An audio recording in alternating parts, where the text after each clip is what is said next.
Maybe you want to upgrade your smartphone, maybe you need a budget smartphone, or perhaps you are a fan of the Hot series and you want to know if this is a worthy upgrade from the predecessor, the Infinix Hot 11.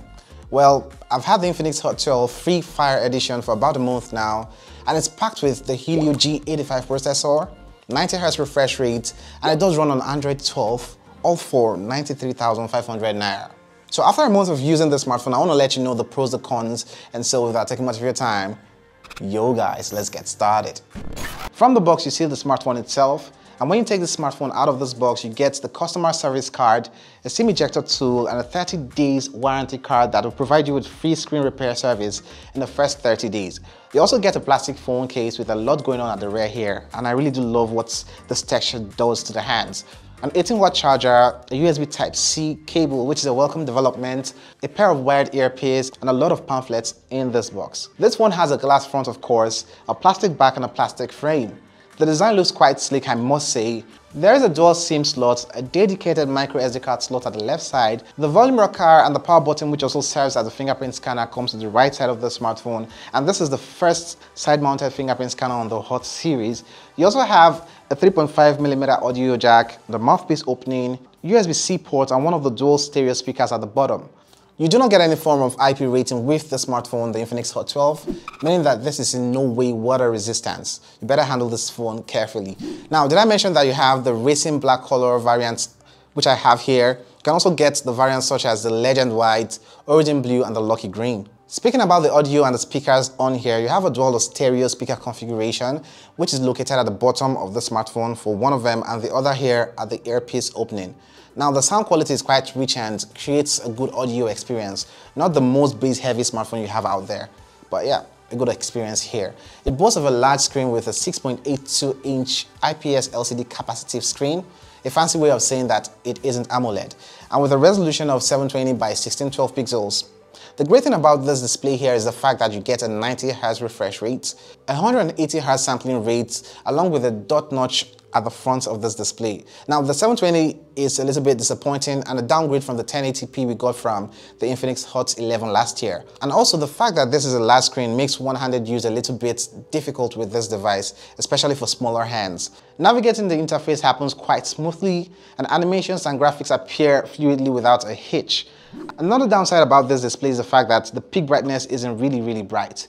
Using this phone outside under direct sunlight is quite tough. However, this display is good for streaming on social media, and the contrast is good, and the colors you get here are clear when you are indoors. Herein, the Infinix Hot 12 is powered by the MediaTek Helio G85 processor, an octa-core CPU, and the Mali G52 GPU on the inside. You get 128 gigs of internal storage, which can be expanded using the micro SD card slot here to 256 gigabytes. The device's built-in 4 gigs of RAM can be expanded up to 7 gigs with this memory expansion feature you find with this brand.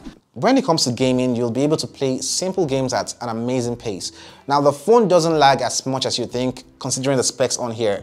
Its gaming performance is commendable, as it manages to do a great job when playing intensive titles. The CPU, however, is unable to handle very demanding games and does not support HD resolution, thus streaming is restricted to 720p quality. Nonetheless, the processor on here, combined with the 5000 mAh battery, provides you a reasonable and decent performance for the price. The Infinix Hot 12 here runs on Android 12 and XOS 10.6, which contains some bloatware apps and ads. One problem I have with Infinix's devices, especially the ones that are budget devices, is the fact that there is no information as to whether this smartphone would have software updates in the future, which actually I'm in doubt.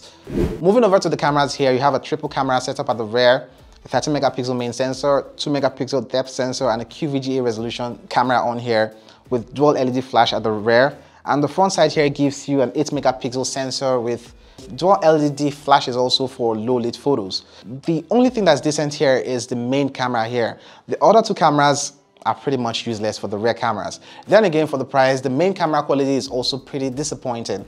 And the most I can say about this picture quality from this smartphone is that it is decent at best. Same can be said about the selfie camera, and portraits are just decent, nothing impressive. Video recording can max out at 2K for this smartphone on here, and it is also pretty much decent. It has inbuilt autofocusing for recording videos and pictures. It also has this inbuilt HDR mode, and there's no support for optical image stabilization when you tend to record videos on the smartphone. You also do not get any slow motion video resolution recording with the Infinix Hot 12, and I wasn't expecting that, by the way. This device is filled with a non-removable lithium polymer 5000 mAh battery plus a fast charging brick of 18 watts. It can last over a day with an average use, and the charger on here gets it up to 100% from 0 in about 2 hours, close to 2 hours actually. The price of the 4 gigs, 128 gigs variant of this device, which I have here, is 93,500 Naira, roughly $170. The Infinix Hot line of smartphone has long represented good specs at an affordable price and still does that right now. Now the Hot 12 definitely has commendable specs, plus it is affordable. There are a few disappointments here and there, like a not so good camera, but that's what you should expect from this phone at this price point. There's definitely going to be a trade-off when you get cheap smartphones around this price point. Now, I would recommend this phone to students who are sometimes cash-strapped, but yet want a quality smartphone experience, but with a not so great camera. Here's another similarly priced device you might want to check out. Kawai that day.